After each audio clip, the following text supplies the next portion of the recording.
Hello, everyone. Today is the third and final installment in our trilogy of commentaries looking at the works of great Christian authors. Today, we look at the 21st century writings of the late Sir Roger Scruton. It's entitled Oikophilia, the Conservatism of Sir Roger Scruton. We begin with a quotation, which reads, "We all have a capacity for love and a deep down knowledge that a life without love is futile. We all have to work to find that love and to create the context in which it can flourish. Likewise with oikophilia, or a love for home. And this is where the political difficulties arise. Oikophiles are in search of a home, and it is to the beauty and heritage of this home that they devote their efforts of conservation. They are not globalists, happy to be anywhere on the planet, but localists, who look after the place that is theirs. It is this local focus that leads them to make the first and most necessary step towards sustainability, which is to make out a territory and an identity as theirs, to be protected from predation and embellished and looked after for the benefit of their descendants." So Roger Scruton, who lived from 1944 to 2020, was a British writer and philosopher who published more than 40 books in philosophy, law, aesthetics, and politics. His work has been translated into dozens of languages. He was a Fellow of the British Academy and the Royal Society of Literature. Scruton most recently served as a visiting professor at the University of Oxford, a senior fellow at the Ethics and Public Policy Center, and the director of philosophy graduate program at the University of Buckingham. The son of a teacher, Scruton had his intellectual awakening in 1968 at Paris while watching an unruly mob of self-indulgent middle-class hooligans LARPing revolution. Then he was the only conservative teaching at Birkbeck College of London.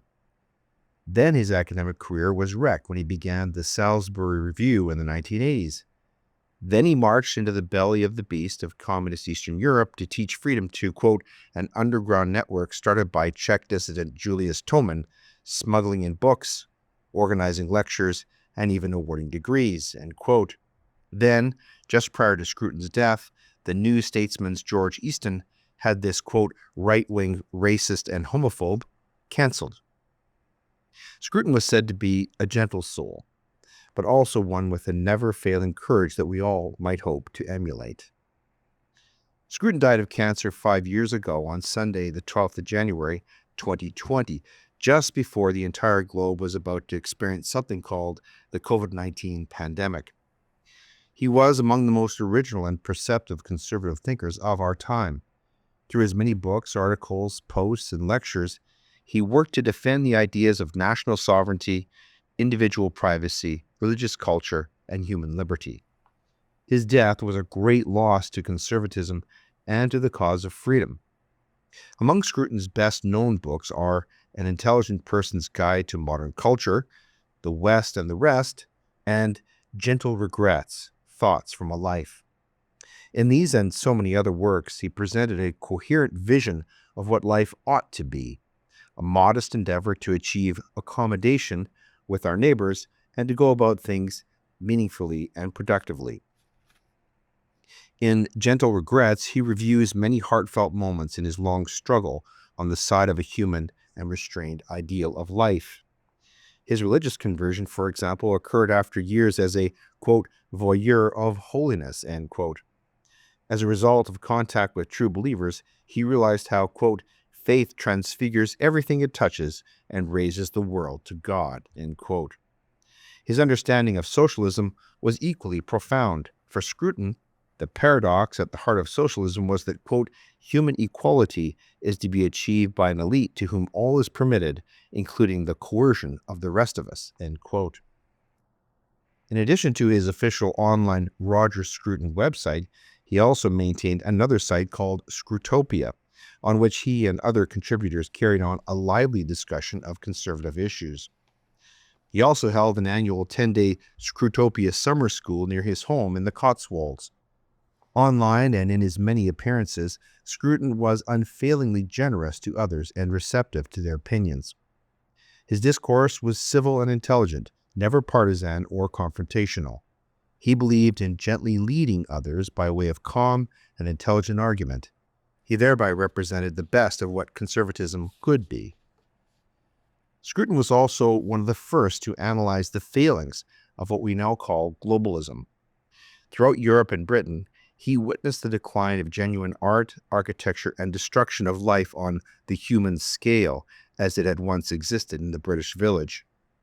He fought a long intellectual battle to reform modern architecture and to revitalize the institutions that humanize existence, foremost among these being connection to the nation and local region, rather than to impersonal and distant bureaucracies like the EU or UN. It is a pity that Scruton did not live to see Britain's final withdrawal from the EU, that nation-consuming abstraction ruled by the remote and unelected government in Brussels that he so detested. Along with his interest in architecture, Scruton was a strong defender of what might be called the human scale of things. He looked askance at the great global cities and the internet culture that arose during his lifetime. Better to live in the countryside or the village and to converse with others one-to-one, personally. Even the North American suburb, with its comfortable homes and well-maintained lawns, was an improvement over the glass and steel towers of the world's new megacities. Scruton believed that there is danger in urban placelessness, not just the effect on individual health as a result of ennui and detachment, but the loss of civic virtue and political involvement in its true sense. How can a society of persons with no real attachment to place or nation vote their best interest in the political sphere? In reality, those persons have no interest to defend, only their abstract connection to ideas such as political correctness. Indeed, this very danger has been realized in places like England, Scotland, Ireland, Wales, Australia, New Zealand, the US, and Canada in the years since Scruton's death in 2020. Also educated as a lawyer, Scruton was masterful at articulating and analyzing the failings of modern culture and at defending the declining Judeo-Christian civilization of the West against attacks on all sides. He understood the extent to which intellectuals in the West had turned against democracy and freedom. He called this betrayal of Western civilization, quote, the culture of repudiation, end quote, and was perhaps the most thoughtful of 21st century writers on this topic. We need not go far to discover this antagonistic culture in our media, our universities, and the leftist politics of our time. Scruton's conservatism was of an independent but always thoughtful sort. For instance, he argued that the rise of support for family values was not, in fact, a hopeful sign, since it marked what was actually a decline and narrowing of the broad Christian civilization that preceded it. Quote, religious societies generate families automatically as the byproduct of faith, end quote. That's from The West and the Rest at page 69. For him, there would be no need to defend family values in a society in which Christian faith was accepted as a matter of course. Scruton was a modest man who recognized the limits of his powers as a writer, a thinker, and a human being. All of us are limited in our powers, and dangerous is the temptation to suppose that we are not so constrained. That recognition of our limited nature must have been especially acute in the last year of his life as he battled terminal cancer. Part of such characteristic humility was Scruton's reverence for tradition. His argument here was elegant in its simplicity. Is it probable that we, as 21st century humans, have a monopoly on all that has ever been thought or felt or understood? Is it not more likely that our knowledge and understanding are small in relation to all that has ever been experienced and thought? That being the case, how can we afford to ignore those who came before or the beauty and value that they have contributed to Western civilization? In short, for Scruton, we in the West all stand culturally and intellectually upon the shoulders of giants. Scruton was one of the most selfless and authentic conservatives of our time. He was not a careerist, a self-promoter, or one who made his way by proclaiming the end of the world. His message was humble and circumscribed. We must return to a human scale of living and personal existence and humanity to the center of things, where they belong.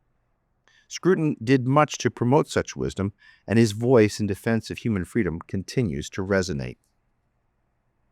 On the 19th of September 2019, Scruton accepted the Defender of Western Civilization Award from the Intercollegiate Studies Institute at the 14th Annual Gala for Western Civilization. Scruton gave a splendid address, his final one.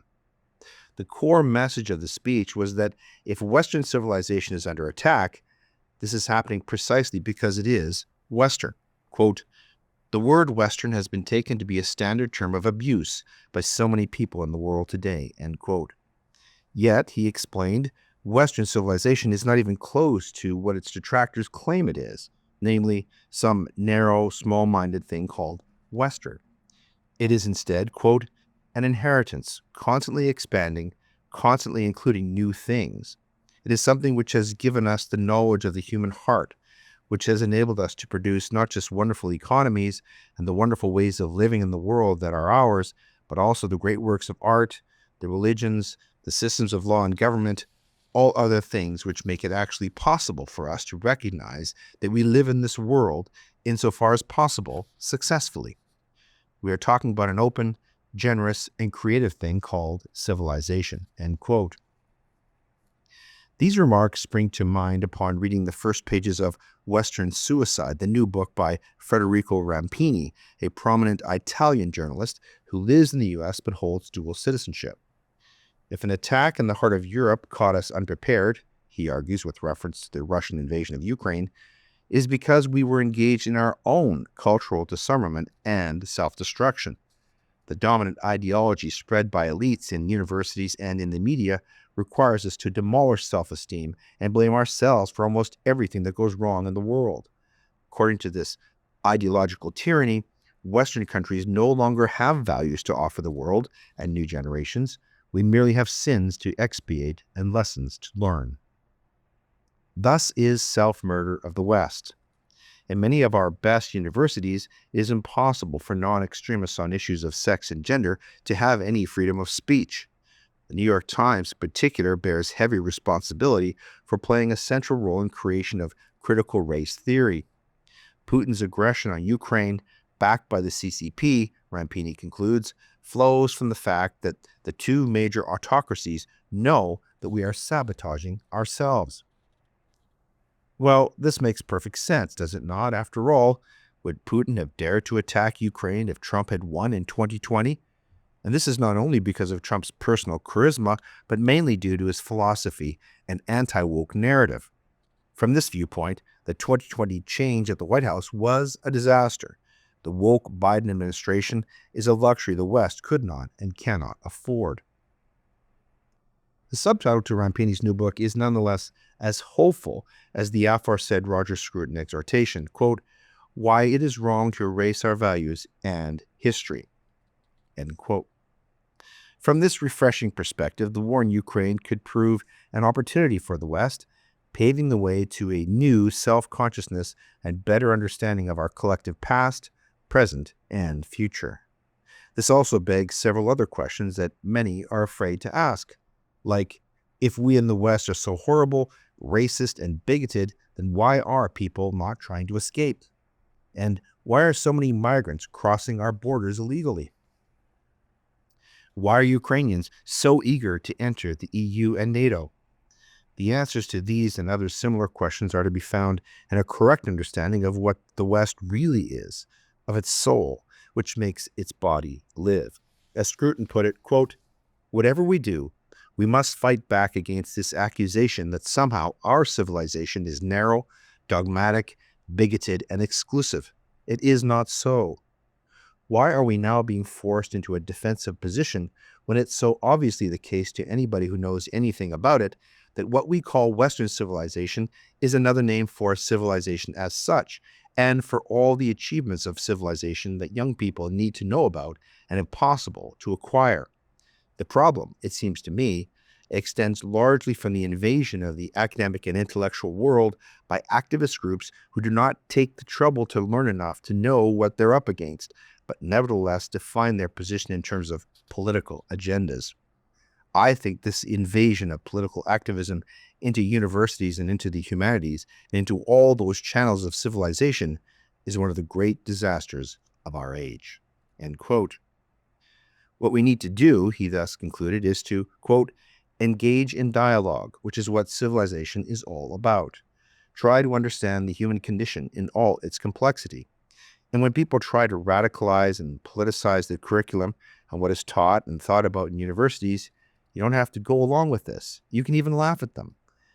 It still actually is legally permitted to laugh at people in our country and in our civilization.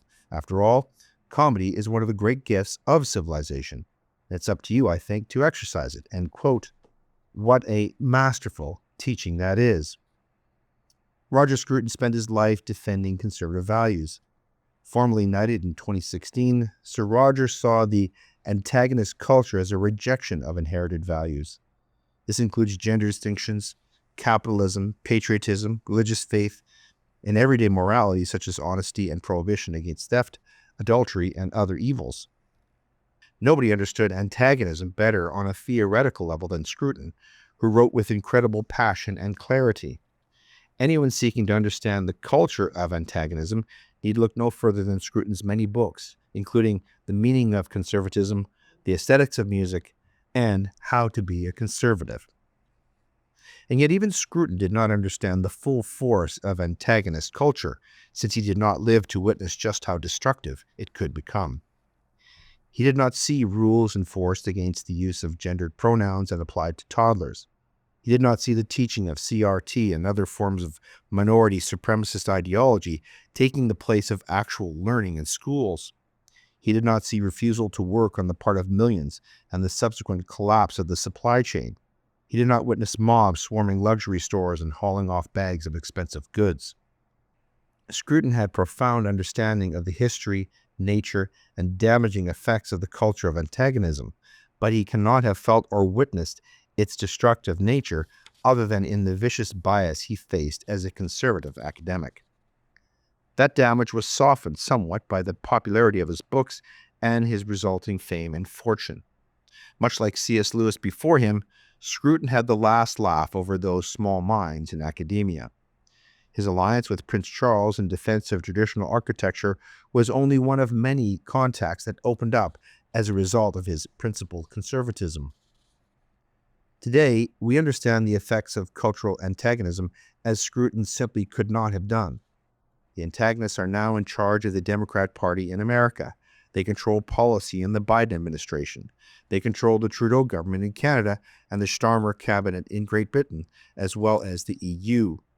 They are everywhere in schools, colleges, and universities.